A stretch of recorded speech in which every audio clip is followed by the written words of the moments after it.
Dans cette vidéo, nous allons voir comment améliorer notre intelligence émotionnelle, comment gagner en compréhension et en contrôle de nos émotions.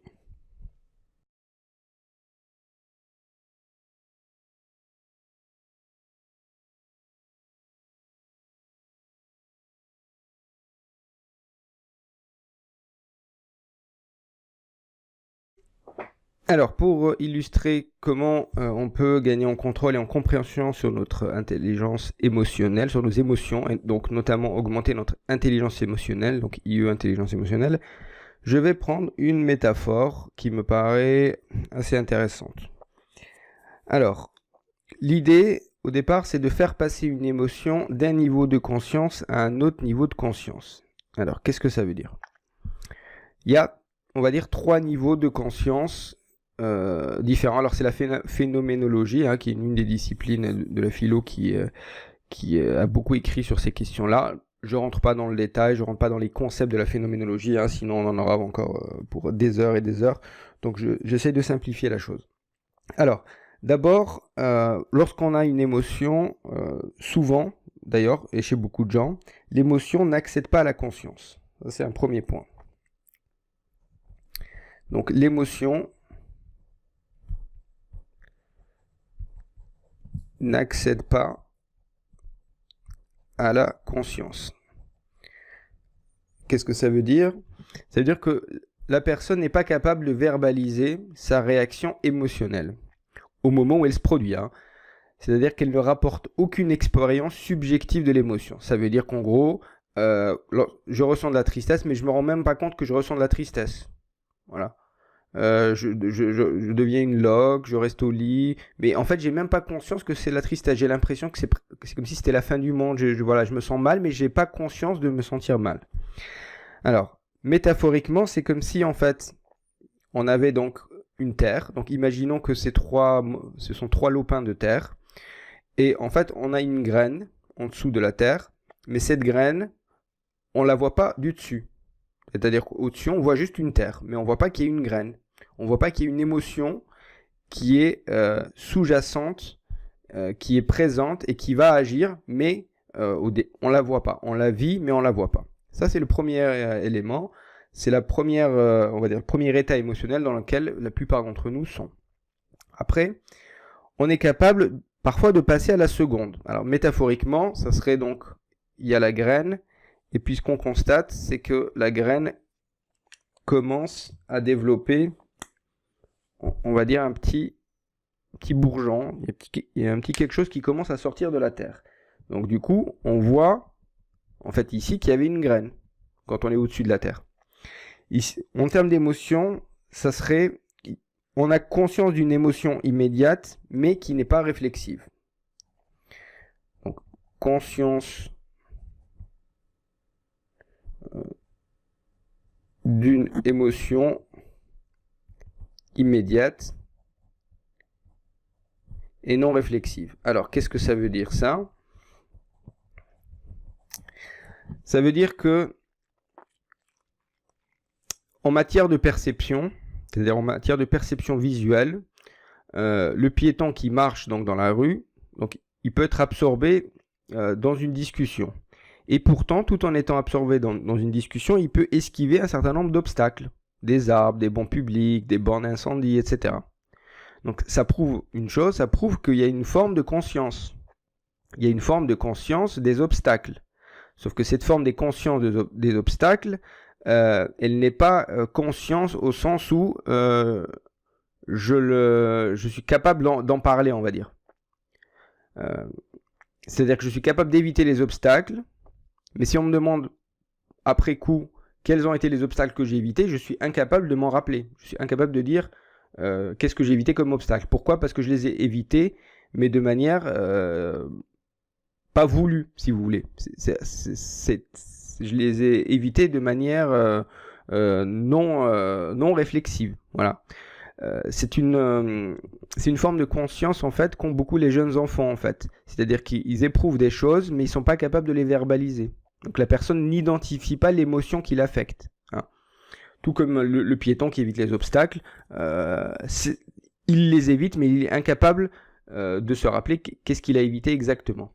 Donc ici, par rapport à la métaphore, ça serait, voilà, il y a un petit bourgeon qui sort, donc on le voit, mais on est incapable de dire quel genre d'arbre ou quel genre de plante ça va être. On sait qu'il y a une plante, ou peut-être un arbre, voilà, on sait qu'il y a quelque chose de vivant, mais on ne sait pas exactement quoi. Donc ça, c'est le deuxième niveau, hein, qui succède au niveau où on n'avait même pas conscience qu'il existait une émotion. Troisième niveau,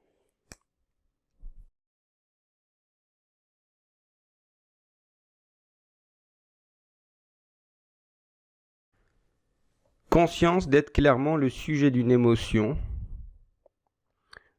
identifiée. Alors ça, c'est le troisième moment. C'est notamment le moment où donc la graine a non seulement poussé un peu, mais elle a aussi donné naissance à une plante qu'on est capable d'identifier clairement, cette fois-ci. Alors, de quoi on parle ici? C'est une forme de conscience élaborée, c'est la plus élaborée, c'est là où on est dans l'intelligence émotionnelle, hein, si on veut parler comme ça. C'est lorsqu'une personne prend conscience qu'elle est dans un état émotionnel particulier. Hein. Dans ce cas-là, non seulement donc il y a une émotion, mais elle est capable de le verbaliser. Par exemple, elle est capable de dire « je suis vraiment très en colère » ou « je suis vraiment joyeux » ou « je suis un peu triste ». Donc l'émotion devient l'objet de la réflexion. Hein. Et c'est là où on est dans une conscience réflexive, pour le coup. Alors, on est capable de décrire les émotions de différentes façons, de manière physiologique, hein, ce qu'on ressent au niveau du corps, ou ce qu'on pense au niveau de la pensée, ou en termes d'action. Qu'est-ce que ça nous a fait agir, hein. Donc là, on est vraiment dans l'intelligence émotionnelle. Hein. Donc là, c'est l'intelligence émotionnelle.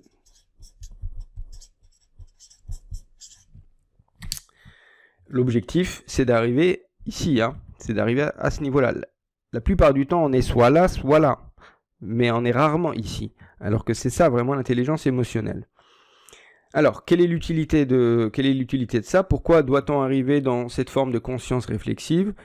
Parce que les émotions qui couvrent en deçà du seuil de la conscience, donc notamment ici ou encore plus ici, exercent en fait sur nous une certaine influence, une influence profonde. Donc en fait, les émotions, on ressent quelque chose et on réagit par rapport à ça, de manière automatique. Du coup, on est en fait sous contrôle de nos émotions. C'est pas nous qui avons le contrôle, c'est les émotions qui ont contrôle sur nous. C'est ce qui fait que par exemple, au niveau des réseaux sociaux par exemple, pourquoi les gens, on dit les gens sont addicts aux réseaux sociaux, c'est les réseaux sociaux qui nous rendent addicts. Ou les médias nous désinforment, on entend beaucoup de ces choses-là un peu partout.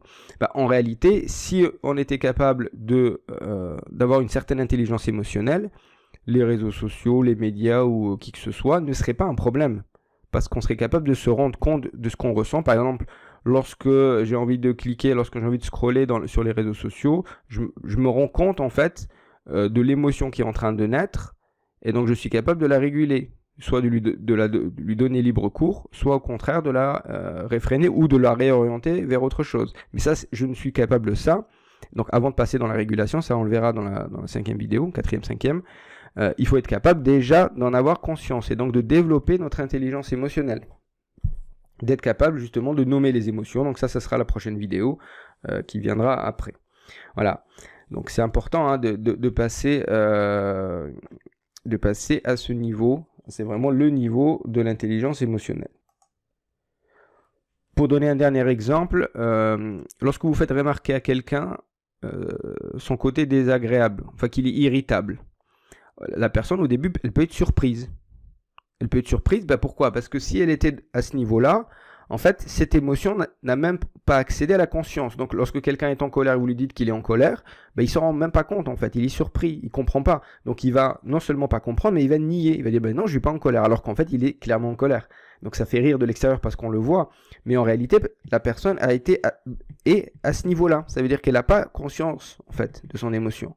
Par contre, du coup, une fois que vous lui dites, ben, elle peut commencer peut-être à reconnaître son émotion et donc ne plus être sous l'emprise.